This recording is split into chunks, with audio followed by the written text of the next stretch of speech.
प्रदेश में सपा और कांग्रेस के एक साथ आने से भारतीय जनता पार्टी को लोकसभा चुनाव के ठीक पहले अब तक का सबसे बड़ा झटका लगा है। बीजेपी इसी जुगत में लगी थी कि किसी न किसी तरीके से इंडिया गठबंधन टूट जाए, लेकिन उत्तर प्रदेश में इंडिया गठबंधन और भी ज्यादा मजबूत हो चुका है। हालत तो यह हो चुकी है कि इंडिया गठबंधन से अलग होने वाली मायावती खुद शून्य पर आकर खड़ी हो गई हैं। जी हां, चौंकाने वाला सर्वे निकलकर सामने आया है और इस सर्वे के नतीजे ने बीजेपी की टेंशन बढ़ाने का काम किया है।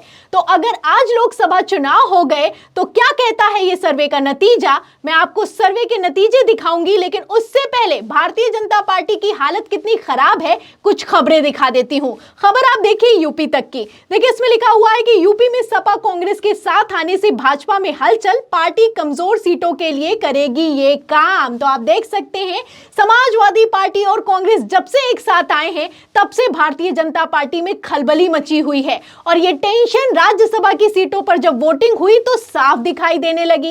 इसी के साथ मैं आपको बता दूं कि लोकसभा चुनाव को लेकर भी बीजेपी हैरान है, परेशान है। अब कमजोर सीटें जिस पर हार सकती है भारतीय जनता पार्टी, उन पर काम किया जा रहा है। तो पहले तो दावा कर रहे थे कि उत्तर प्रदेश की इस बार 80 की 80 सीट बीजेपी जीतने वाली है। अब कहना है कि कमजोर सीटों पर काम कर रहे हैं और कोशिश की जा रही है कि बीजेपी ज्यादा से ज्यादा सीटें जीत जाए। तो सपा और कांग्रेस के एक साथ आने से बीजेपी को कितना झटका लगा है आप इस खबर से अंदाजा लगा सकते हैं। और सिर्फ इतना ही नहीं है, आपको बता दूं आनन फानन में सीएम योगी आदित्यनाथ मंत्रिमंडल का विस्तार भी करने वाले हैं। जिस मंत्रिमंडल के विस्तार को लगातार टाला गया, अब राज्यसभा चुनाव के बाद जब सर्वे के नतीजे निकलकर सामने आए हैं तो इसे तत्काल प्रभाव से किया जा रहा है। क्या कहती है खबर आप देखिए एबीपी की। देखिए इसमें लिखा हुआ है कि यूपी में चुनाव से पहले होगा मंत्रिमंडल विस्तार, बनाए जाएंगे 5 मंत्री, राजभर के अलावा लिस्ट में इनका भी नाम। तो ओपी राजभर से लेकर जयंत चौधरी और कई नेताओं के नाम इसमें शामिल कर दिए गए हैं, क्योंकि जैसे ही पार्टी कमजोर हुई है, जैसे ही सर्वे में, इंटरनल सर्वे में यहां तक मैं आपको बता दूं कि बीजेपी हारती हुई दिखाई दे रही है, तो एनडीए में बगावत की खबरें निकलकर सामने आ रही हैं। सूत्रों के हवाले से यह दावा किया जा रहा है कि उत्तर प्रदेश में एक हफ्ते के अंदर बीजेपी में बड़ी बगावत हो सकती है। ऐसे में मीटिंग बुलाई गई है लोकसभा चुनाव को लेकर। जहां एक तरफ मीटिंग बुलाई गई है, वहीं सीएम योगी आदित्यनाथ को आदेश दे दिया गया है कि आप मंत्रिमंडल का विस्तार जल्द से जल्द करिए। तो ये मंत्रिमंडल विस्तार आनन फानन में इसलिए किया जा रहा है क्योंकि एनडीए में बड़ी बगावत हो सकती है। खबर निकलकर सामने आई है कि उत्तर प्रदेश में एक हफ्ते में बड़ी बगावत होने वाली है और इस बगावत को रोकने के लिए पूरा बीजेपी आला कमान उत्तर प्रदेश में फुल एक्टिव मोड में दिखाई दे रहा है। जैसा कि आप जानते हैं कि राज्यसभा के चुनावों में सपा के 8 विधायकों ने क्रॉस वोटिंग की। इस खबर को तो बढ़ा चढ़ाकर चलाया गया, लेकिन सुभाषपा के एक विधायक ने क्रॉस वोटिंग की है, इस खबर को दबा दिया गया। क्योंकि क्रॉस वोटिंग हुई है तो जाहिर सी बात है विरोध के स्वर उठ रहे होंगे, और विरोध के स्वर उठेंगे तो एनडीए में बगावत हो सकती है। और अगर बगावत हो गई तो भारतीय जनता पार्टी उत्तर प्रदेश में अब उस हालत में नहीं दिखाई दे रही है कि अच्छा प्रदर्शन कर सके, क्योंकि कांग्रेस और सपा जब से एक साथ आए हैं तब से बीजेपी टेंशन में है। इसीलिए ये आनन फानन में मंत्रिमंडल विस्तार किया जा रहा है। क्या कहती है खबर भी आपको दिखाती हूँ। खबर आप देखिए एबीपी की।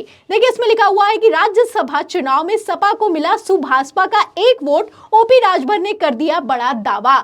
तो खबरें निकलकर सामने आ रही हैं कि ओपी राजभर बगावत कर सकते हैं। खबरें यहां तक हैं कि जयंत चौधरी भी बगावत कर सकते हैं, क्योंकि जयंत चौधरी को लेकर अभी तक किसी तरह का आधिकारिक ऐलान नहीं किया गया है, जबकि उनके 9 के 9 विधायकों ने राज्यसभा चुनाव में भारतीय जनता पार्टी के उम्मीदवार को वोट किया है। फिलहाल ये लोग वेटिंग में हैं और अब अगर ज्यादा वेटिंग में रखा तो बीजेपी को इसका नुकसान उठाना पड़ सकता है।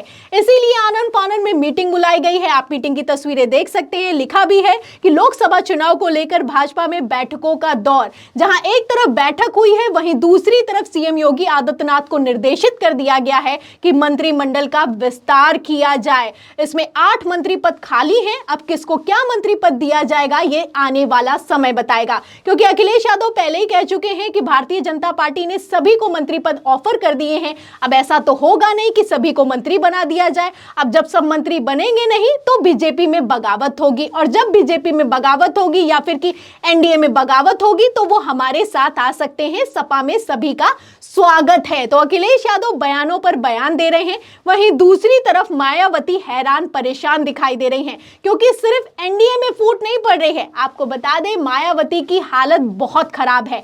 उनके 10 के 10 सांसद बगावत करने के लिए तैयार खड़े हुए हैं। इसमें से 4 सांसद तो बगावत कर भी चुके हैं। आप खबर भी देख सकते हैं, खबर आप देखिए, इसमें लिखा भी है एबीपी की खबर में कि लोकसभा चुनाव से पहले बसपा में बड़ी टूट, पार्टी छोड़ सकते हैं सभी 10 सांसद। यूपी में बढ़ी हलचल। तो यूपी में हलचल बढ़ी हुई है क्योंकि 10 के 10 सांसद बगावत करने वाले हैं। इंडिया गठबंधन को लेकर कह तो दिया मायावती ने कि वो अकेले चुनाव लड़ेंगी, लेकिन अकेले चुनाव लड़ना अब उनके बस की बात नहीं दिखाई दे रही है, क्योंकि मायावती खुद अकेली होती जा रही हैं। जैसा कि आप जानते हैं कि अभी हाल ही में समाजवादी पार्टी में मायावती के सबसे करीबी गुड्डू जमाली शामिल हो चुके हैं। वहीं अगर कांग्रेस की बात की जाए तो बसपा के सांसद श्याम सिंह यादव भी उनके संपर्क में हैं, जल्द ही शामिल हो सकते हैं, और दानिश अली भी राहुल गांधी के संपर्क में हैं। तो एक एक करके मायावती का सांसद किस तरीके से टूटता जा रहा है, आप इन खबरों से अंदाजा लगा सकते हैं। वहीं दूसरी तरफ एक सर्वे भी निकलकर सामने आया है, उसने मायावती की और भी ज्यादा टेंशन बढ़ाने का काम किया है।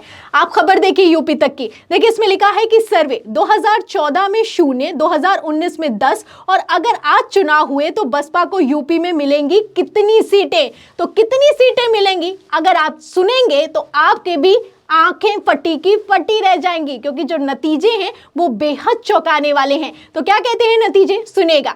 देखिए खबर में लिखा है कि इंडिया टीवी और सीएनएक्स के ओपिनियन पोल के आंकड़ों के अनुसार अगर आज यूपी में चुनाव हुए तो मायावती की बसपा को एक भी सीट नहीं मिलने का अनुमान है। यानी कि 2014 के नतीजे रिपीट हो जाएंगे, मायावती एक बार फिर से 0 पर आ जाएंगी। लिखा है कि सर्वे में बसपा को 0 सीटें मिलती हुई नजर आ रही हैं। गौरतलब है कि 2019 का लोकसभा चुनाव बसपा ने सपा के साथ मिलकर लड़ा था, तब बसपा को 10 सीटों पर जीत हासिल हुई थी।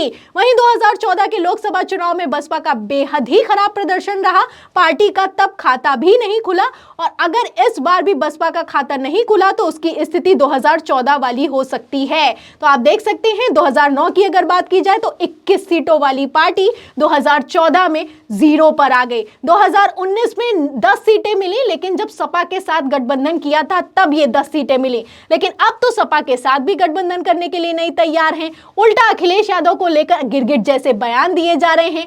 ऐसे हालातों में मायावती का क्या हाल हो चुका है और वो कितना बुरा फंस गई हैं, आप इस सर्वे के नतीजे से अंदाजा लगा सकते हैं। जहां एक तरफ मायावती कमजोर हो रही हैं, वहीं दूसरी तरफ इंडिया गठबंधन मजबूत हो रहा है। इसी के चलते एनडीए हैरान है, परेशान है। मीटिंग पर मीटिंग की जा रही है और आनन फानन में मंत्रिमंडल विस्तार भी होने वाला है। तो फिलहाल उत्तर प्रदेश की 80 लोकसभा सीटें होती हैं, सबसे ज्यादा लोकसभा सीटें यहीं से आती हैं। अब आपको क्या लगता है कि जिस तरीके से कांग्रेस और समाजवादी पार्टी मजबूत हो रही है, ऐसे में क्या रिजल्ट होगा, क्या नतीजे आने वाले हैं, और अगर इस सर्वे पर कहा जाए तो आपको क्या लगता है कि लोकसभा चुनावों में कौन बाजी मारेगा उत्तर प्रदेश में? क्या है आपका जवाब, हमें कमेंट बॉक्स में जरूर लिखें। वीडियो को ज्यादा से ज्यादा शेयर करें, हमारे चैनल को लाइक करें, ज्वाइन करें। पर मिलती हूँ अगली खबर के साथ, तब तक के लिए धन्यवाद।